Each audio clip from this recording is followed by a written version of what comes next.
Hello.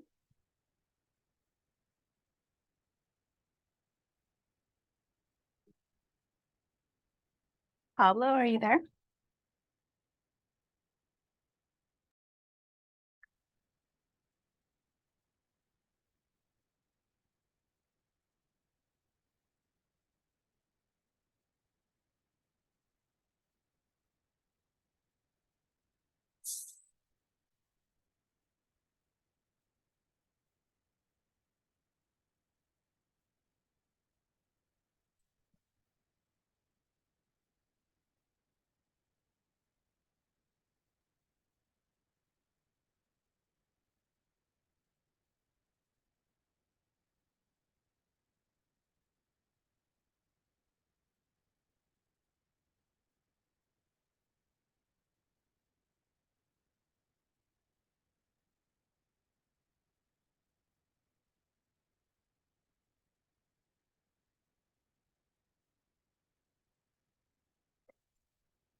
Hello.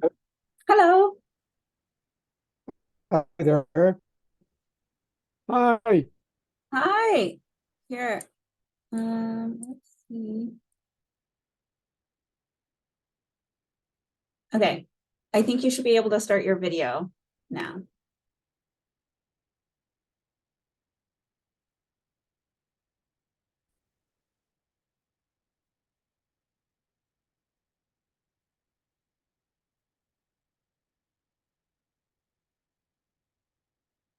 Hello?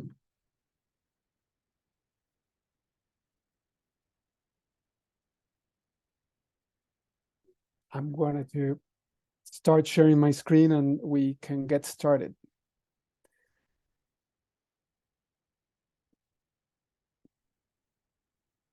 Okay, I think we're all set. As Arden said, this is the third lecture where I will present two of the four metropolitan ecologies that this research I have been doing over the last 3.5 years by the support of the Ministry of Culture of Mexico. It is an ongoing research and is going to be published hopefully next year or the following year under a book that encompasses the four metropolitan ecologies. Today, I'm going to talk about two ecologies that are very interconnected. For those of you that did not attend the initial seminar, I will make a recap so that you can understand how they are set up as part of this body of research, but also more importantly, how they are interrelated and why they are so important to be presented together. First of all, this research project is about giving a new lecture on Mexico City, this huge metropolitan area in Mexico, which has over 42 square kilometers of extension and over 500 years of history. And I was arguing at the beginning in the first lecture that these kind of cities do require this constant urban revision of how can they reinvent and regenerate for the future so that the inhabitants can improve their quality of lives, and certain key projects that are part of the city evolution and urban growth are improved and do consider new elements that are relevant to make our cities, and in Mexico in particular, more resilient. And I was saying that at the time, the last study that it was made for Mexico City dates back to 1992, and it was a publication, an academic publication by the El Colegio de Mexico that started to showcase how and why the city had to be understood as an interconnected series of elements that affect one or another, so economic aspects, social aspects, territorial and physical aspects. But at the same time, that study did not consider things that were starting to permeate the discourse of urban theory and urban growth globally, such as sustainable development, urban resiliency, and the understanding of cities as a systemic system of elements, and finally, but not least important, urban ecology. And at the same time, the publication was really about reviewing aspects of the urban evolution of city rather than to be projective and propose certain solutions or recommendations for the future. At the same time, on that initial seminar, I placed the question of how to read these kind of evolutions, these readings of the cities. And in the case of Mexico City, I posed the question between two dialectical exercise between either you could see these ecologies as a tragedy or as a comedy. And today we're going to talk about two important elements that have shaped Mexico City urban growth and urban evolution. And again, I want to invite you to revisit with me these two ecologies either with a perception of a tragic effect it had on the city and the people that live in the city, or if it's more of a comedy and it has resulted in something very unique and very particular of the city. The image that you have here is one of the first social housing projects that were built in the city when the city was what you see there, you know, a bunch of small houses, still agricultural land, dominant on the whole extension of the city. But then it evolved quite rapidly to projects encompassed by the realm of modern architecture and this massive construction of social housing for workers without thinking, for example, in mix of land uses and things that we later came to realize that were very, very relevant to the evolution of cities.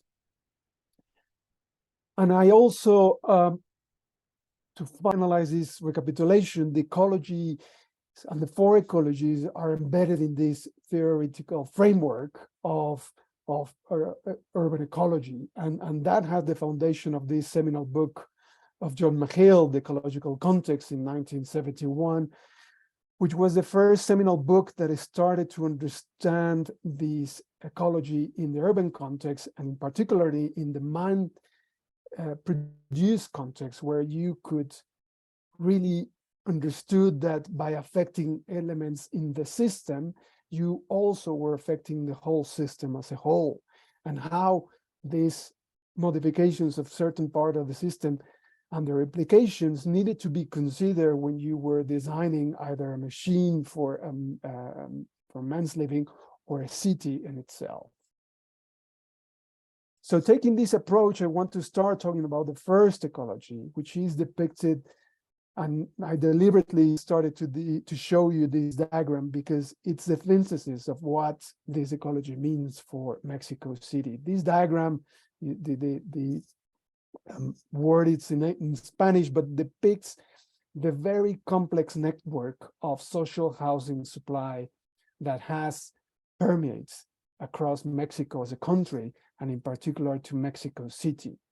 And you have financial institutions, you have architects and designers, you have ministries of the federal government, you have developers, but all of them are intertwined and interconnected together as we speak now to provide social housing in the city.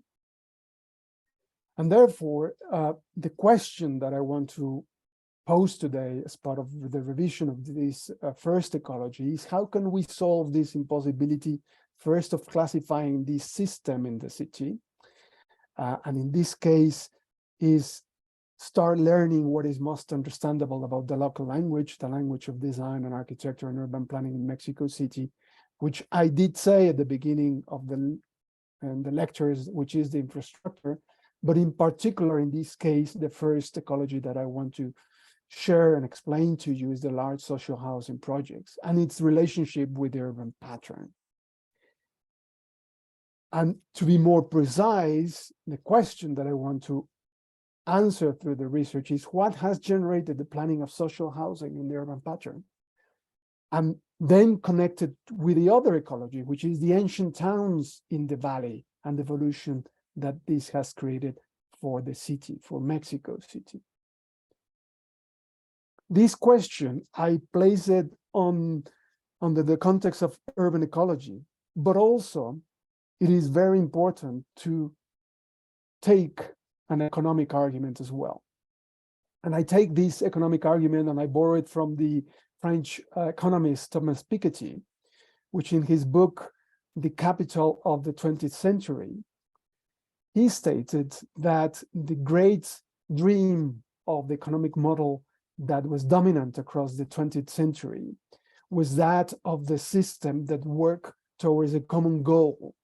And that system, trying to achieve a common goal, aimed to create these benefits that the ultimate purpose was to improve the quality of life of those group of people living in cities that were less economic stable, as it were. And this is where I want to start with this ecology of the multifamiliares, or the social housing, and the consequences that these social housing projects did have to Mexico City. But understanding that these type of buildings, it is not only about reviewing their architecture, but about the effect they create for the urbanism of the city, but also for the type or quality of life of the people that inhabit in those.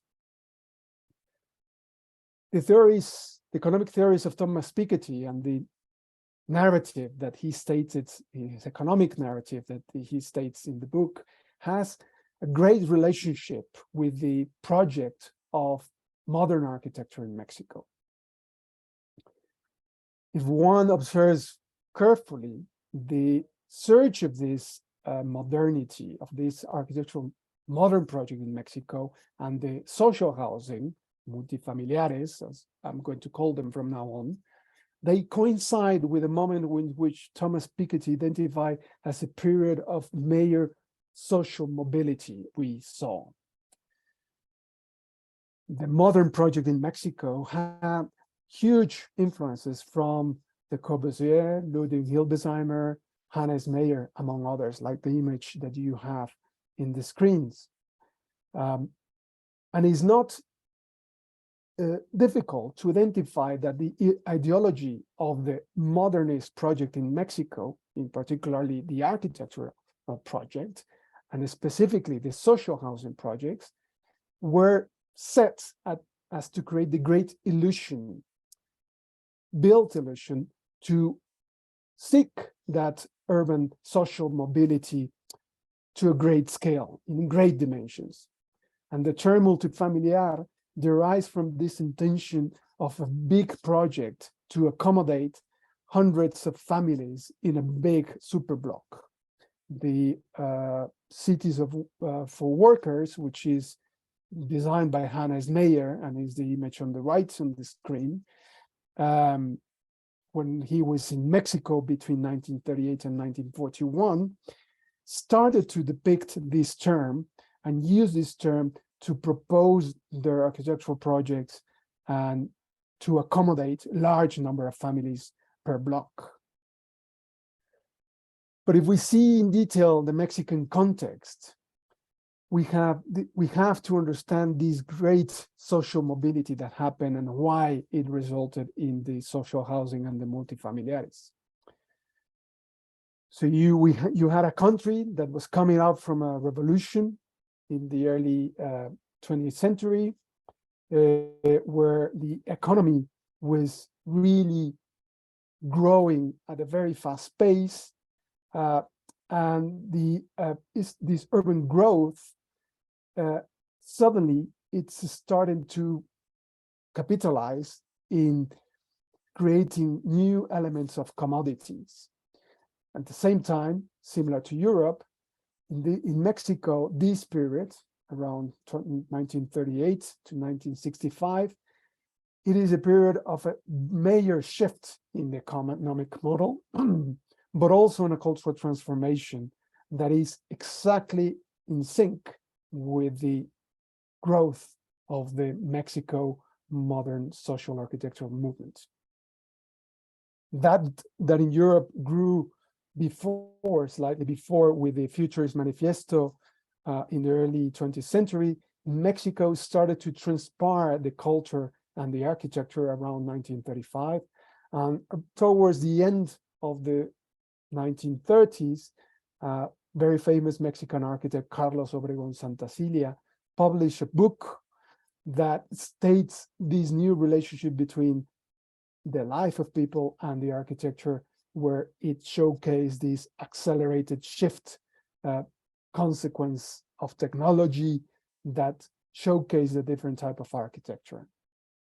New construction methods, new typologies, new things that were showing that a change was possible.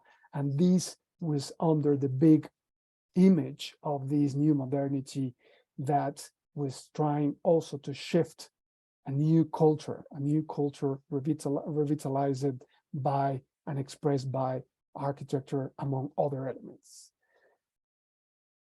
So in Mexico, you did have this huge result as part of this transformation, as part of this economic shift. And the effect, what I want to argue in the research is that it's the effect not only of the buildings themselves, but it shifts the way that the people start to inhabit those buildings in a way that it hasn't been replicated since then. Of course, these buildings represent a new type of housing. And of course, this was very well received by the workers and social working class when they started to move from the ancient peasants' small houses to these new magnificent buildings, you could say. And this is very relevant if you think about it with other type of architectural movements that occur around the same time, like the Team 10 and the Siam of 1938, Archism and the Futurists, that they seek to represent this progress and a shift or a break with the past, with a new type of architecture.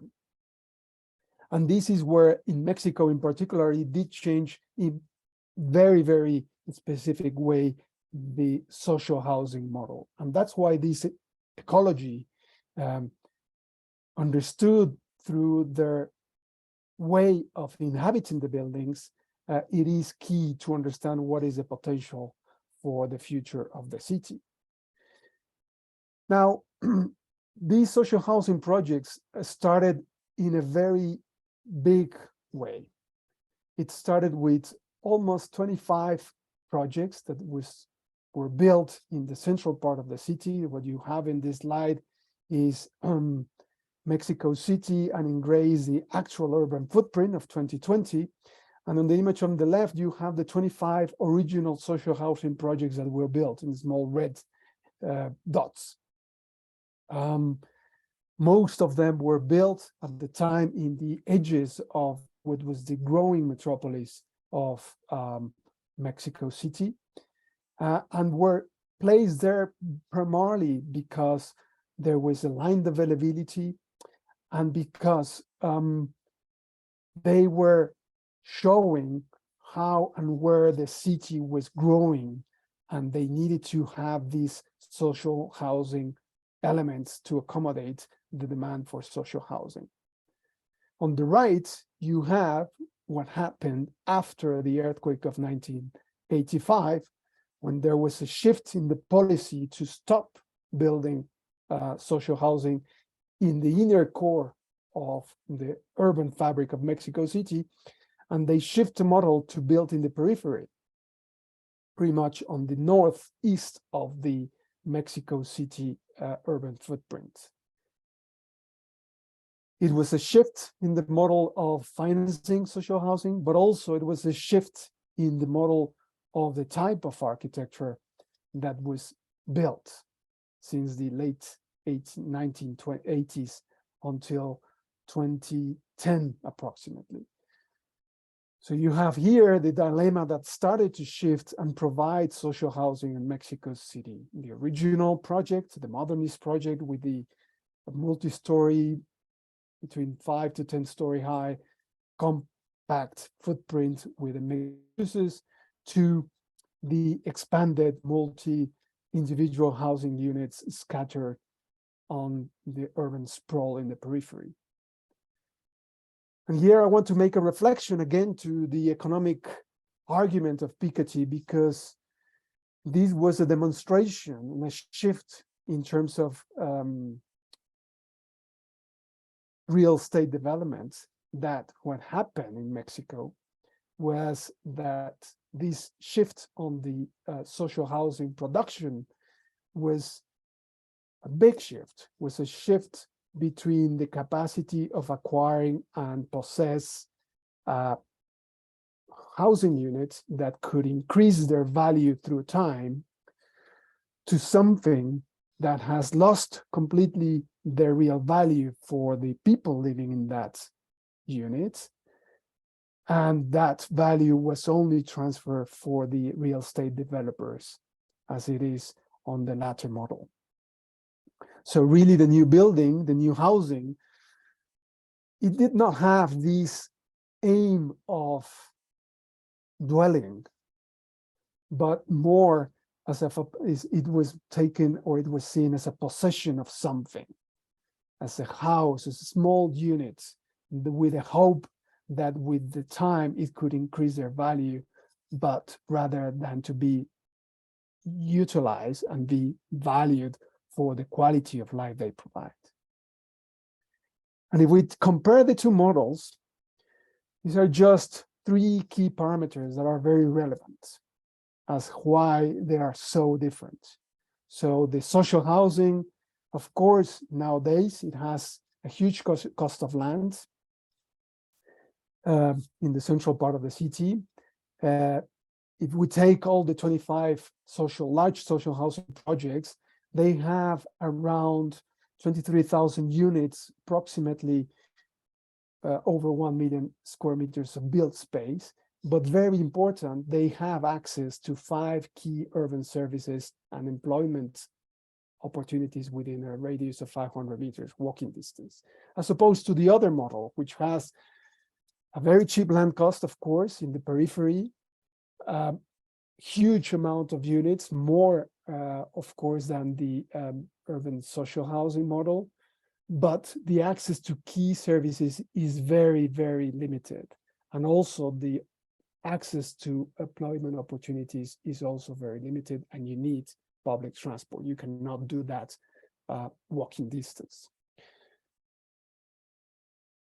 So if we take the argument of Piketty and we take this analogy of the social housing and the architecture provided by social housing, one could argue then, if you cannot go back to this urban social housing project in the inner core of the city. And for this ecology, this is where it becomes really very relevant. So at the moment in 2020, there was a demand for social housing units of just over 2 million units, of which the breakdown, according to the government, Mexico City boundary needed to supply around 800,000 units, of which 43% it was particularly targeted for lower income families. And the rest was on the state of Mexico, which is around the surroundings of Mexico City, already part of the Metropolitan Valley, and they needed to provide over 1 million, of which 71% is targeted for low income social housing. The difficulty of this is that the proposed government zones for new social housing are most of them in the periphery. They were trying still to follow that latter model of sprawl, lack of urban services, very far away from employment opportunities. But in reality, something is started to happen in Mexico City.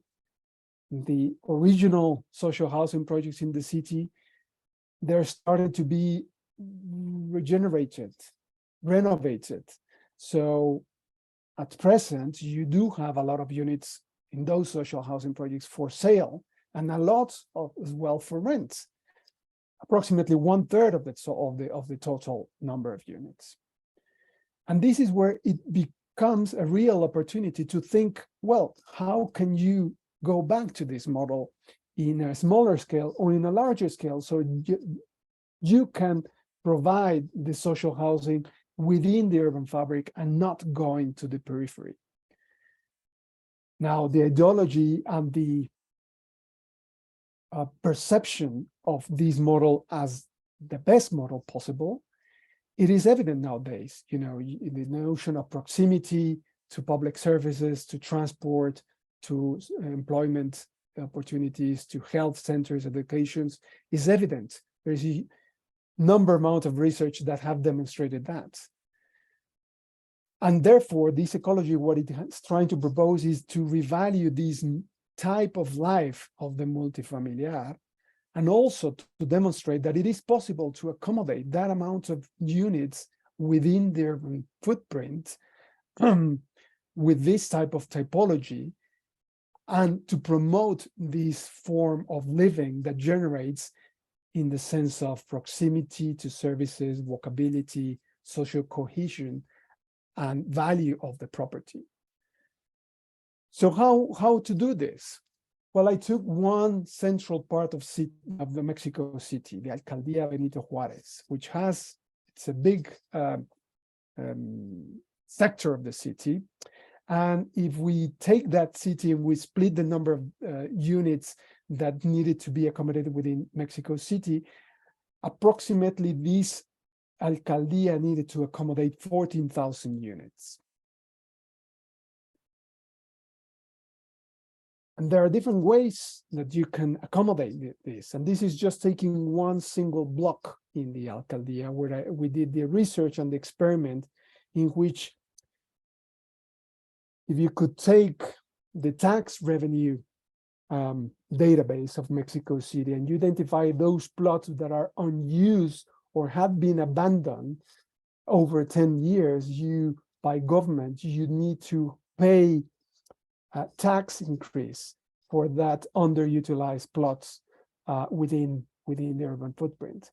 So if you take that land and you accommodate certain number of typologies for units, and this is a very, very schematic proposition of a compact accommodation in the same plot or a dispersed accommodation in the same urban block, what you could do is that you could accommodate a substantial number of units per block in this central area of Mexico City.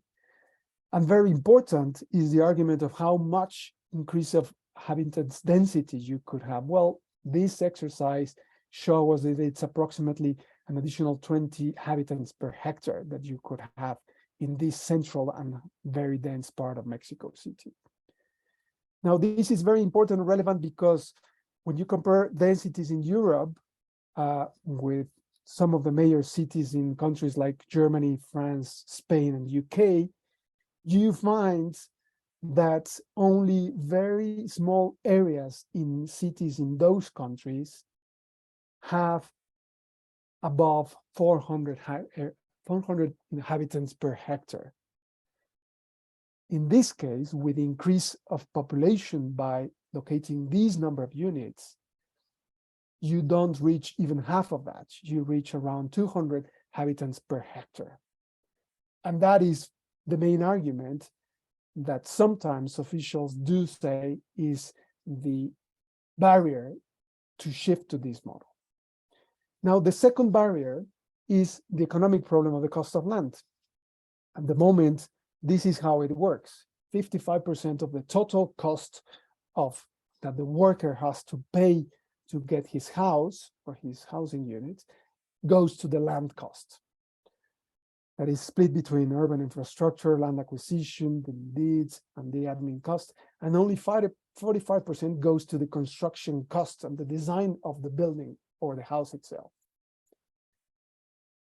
So the first dilemma is you need to change the way that this is financed and funded by changing this subsidy that the government provides, not to cover the cost of land, but to cover the construction costs.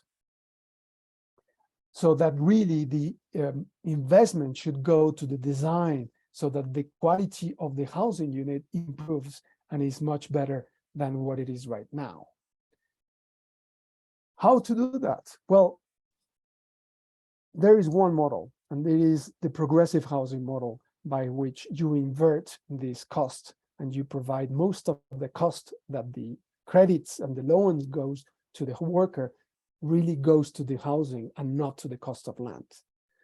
And the way that you minimize that cost of land between the 55% that is the original model to bring it down to the 50% and you only pay for the urban infrastructure on the deed of land is when you break the taboo in Mexico of having this land bank owned by the trust with a 95-year leasehold, similar to what you have in the United Kingdom, in France, or in Uruguay and Chile, so that the actual surplus of that very expensive cost of land is not transferred to the workers in their loans and their credits to have their houses.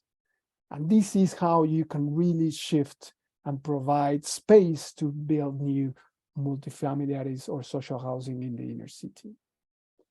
Now, once that you do that, and once that you resolve that, where to do it, where to put it? Well, we develop as part of the research two models. One is the incremental model where you find these small areas, small plots that have these tax penalties at the moment, and you locate housing units. And that's where you see the dots embedded in the inner core of Mexico City, which is in the inner ring that you have on the image on the right.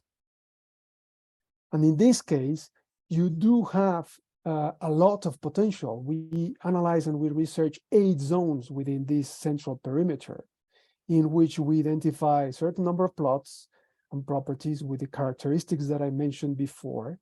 And according to the first sample, you could accommodate between 8,000 and 14,000 units in these areas. And we would only be increasing the inhabitant density around up to, in the most dense areas, to 350 inhabitants per hectare, which is a density like Barcelona. So it is possible.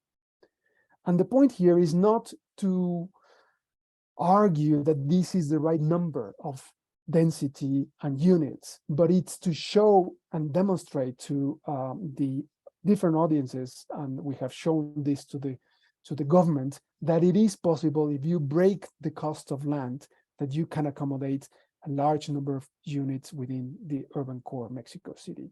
And of course, the examples, you have seen it in other parts of the world, in Chile with the projects by Elemental, or Ciudad Bachué in Bogota, where the structure was set to build first 2 stories, and then subsequently the owner could build an additional 2 stories depending on the flexibility and the growth and evolution of the individual families. And finally, the other model is to build large, to build new social housing around areas that are either available or that they could be transformed from industrial use to social housing.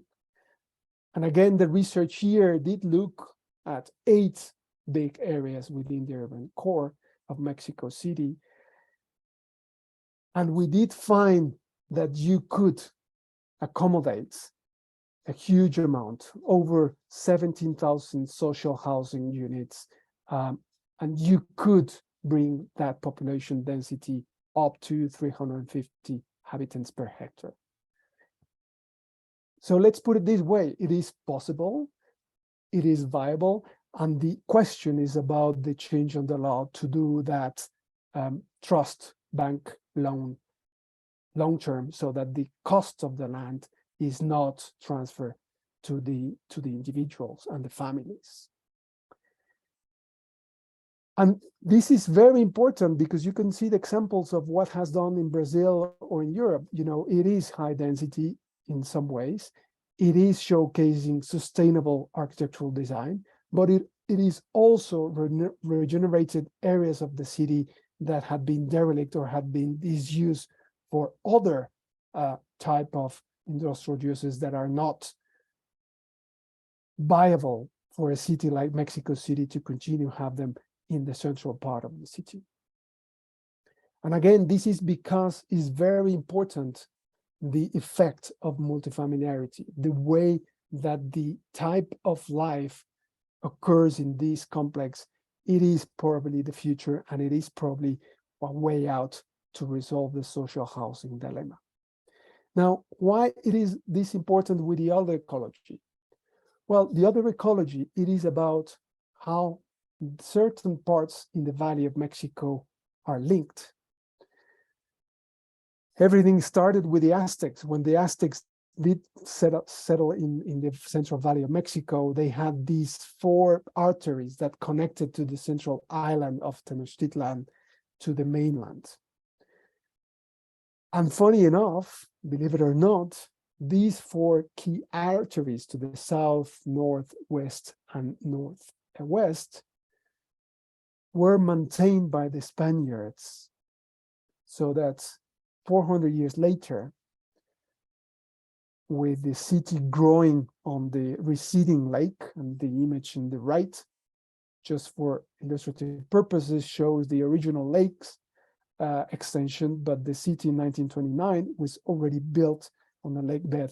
You could see clearly that was growing outside of the island where the ancient Aztecs city was founded. And in the 1930s, approximately, Mexico City has set up a fantastic way of trams that use the same roads to connect to the village in the mainland or in the outskirts of the valleys, that move around 110 million passengers per year, and that extended over 240 kilometers tram of a network. And the result of this efficient connectivity with all the towns in the valley, with the city, was that it was not only a result of moving goods and making commerce between the towns and the city, it was also to move people from the city itself to these towns that were on the outskirts, and they were taken as future areas for leisure and spending time outside of the city. And I just wanted to show you 3 examples of how these interconnections between the city and the towns with the tram trigger this huge development of the city that was only driven by the tram system routes and by the developers that were acquiring land along the tram lines and really creating this sort of non-planned urban growth. So the town of Guadalupe in the north of the city, you could see in the image how all the grids was starting to grow from the tram line to the town in the north, but it was not really connected and planned in relation to the city itself, but more only to the connected to the tram line. And it's a huge part, it's a huge section of the north of Mexico City that grew like that in a period of 20, 25 years. And if you look in detail in the Villa Guadalupe, you could see that the Villa had this square, the tram line came in and go back to the city, and 2 main roads, one taken by the tram, and another road was planned early in the process of the urban expansion to that part of the city, and then subsequently the development and the parcelization of the land across and around the villa or the town started to grow almost spontaneously. And this happened the same, for example, to the south in the Villa de Coyoacán. When the university moved to the south of the city, this villa and the connection on the tram coming from San Angel and then going to Coyoacán create this substantial expansion and parcelization along the tram lines only. That was the only kind of structure to create this land subdivision and start selling and producing this urban growth rapidly across the city. And again, if you look at the Villa of Coyoacán, the villa had a very clear structure where from where the tram came in and a major road to the east started to grow the urban pattern that you could see in other parts of Mexico City, but where you did not have access from the tram, for example, the urban fabric remained the same, the original villa of the town with this kind of scattered, broken pattern, which was very different to the pattern to the north. And the last example is to the Villa Iztapalapa on the floodplains of the ancient lakes, where you did have, again, a similar effect. Around the tram line, substantial parcelization and selling of land to developers to start creating these smaller plots where you could build houses and other uses, but always connected to the tram line. And all this happens, and this again in Iztapalapa is very similar to what we saw in Guadalupe, that the structure around the villa was mainly driven by the tram line and the open space, the central open space of the town, the villa. But these two main roads that were built later did act as a barrier to the broken urban pattern of the reminiscent of the towns and the villas where there was no access by the tram.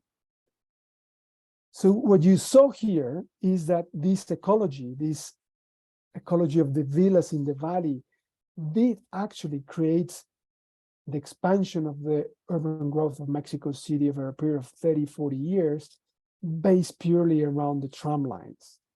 So every piece of land was subdivided and sold to future homeowners and other uses in relation to the accessibility they had to the tram lines. And of course, you could say, look, a city plan by the mobility system of the tram connected all the towns. That was a very, very good model to follow around 1950s. Unfortunately, what did happen was a shift, an economical shift similar to the one that I explained with the social housing that occurred around the 1950s, shift the model and the policies that dictate where to invest in terms of mobility systems. And rather than continue investing on the mobility systems from the trams that could derive in metros in the later 1970s, the city and the planners and the policies went through plan for encroaching roads for cars and buses to move more people. And this is a slow transformation that occurred in Mexico City between 1950s and 1980s. And this example on the image on the right that I always like to show, it is not about the number of people that can move a light rail. It is about the space that is taken by the roads when you need roads for cars, as opposed to when you need a road for a light rail or a tram. And that is the big shift. That is the big shift that happened and occurred in Mexico City that transformed to what it is Mexico City now. And I want to finish with this reflection of this ecology. On the image on the left, you have three main avenues going to the north and south of Mexico City. The first image is where there is one BRT line, is the Avenida de los Insurgentes, and you could see high density buildings going all the way through the avenue because the BRT moves a lot of people in an efficient way, and it takes space for the cars, from the cars. The second road is Avenida Revolución, which has a 6 lanes going from north to south, and it moves people primarily by car and by buses. And you could see the density there has not made the trick. So economic development has not spurred from this huge avenue that moves also people, but not with a BRT or not, to say, with a tram. And finally, the one that it's on the curve is the Avenida Periférico, is a sort of motorway that has 10 lanes, 2 levels, and it only moves people by cars. There is not even public transport allowed in that road. And you could see again, there is no density in terms of increased density either for social housing or for commercial uses. And the image on the right, to finalize, is one big area, is near the Villa de Guadalupe, where the industrial area, if you change the use and implement the model of the land bank trust, you could accommodate all the social housing deficit for Mexico City that it had in 2020. So the potential for these two ecologies to be interconnected, return the tram to where the system had connected all the towns and the villas, and also transform these huge inner areas to allow for social housing in the mode of the multifamiliar, it is probably the way to go for Mexico City. Thank you very much for your attention, and I'm happy to get comments, questions from your side. Thank you so much.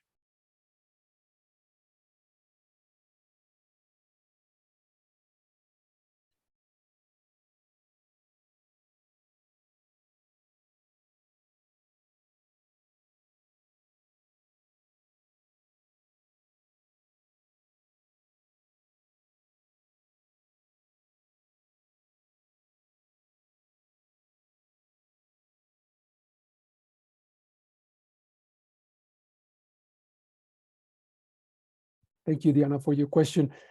I think the main obstacles, the first one is the change in policies. Two policies they need to change drastically to enable this vision. The first one is about land ownership in the inner core of Mexico City. That law that it's been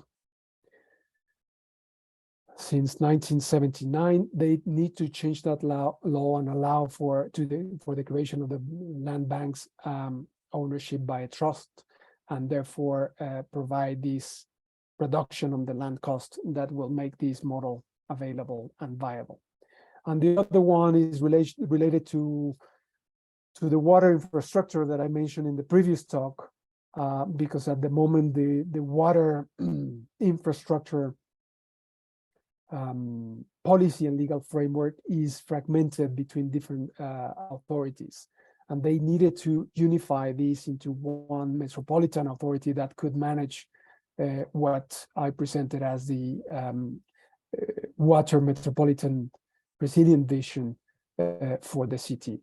So those are, to me, the main two barriers that needed to be overcome to enable this vision of Mexico City in a very succinct way, of course.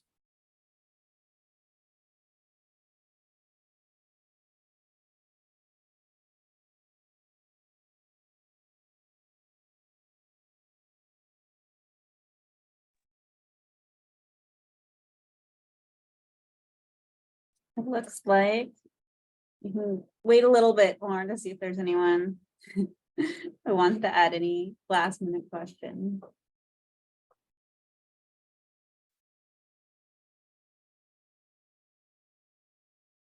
Well, while we wait, and I'll again just put the link in the chat of the previous lecture.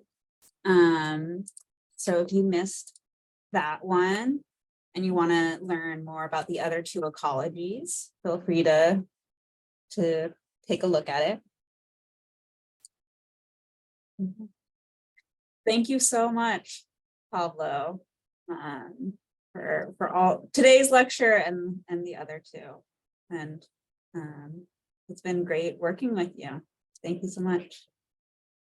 Thank you again, Arden, and I hope you found that interesting, and thank you again for letting me share this research. Thank you so much, everyone. Bye.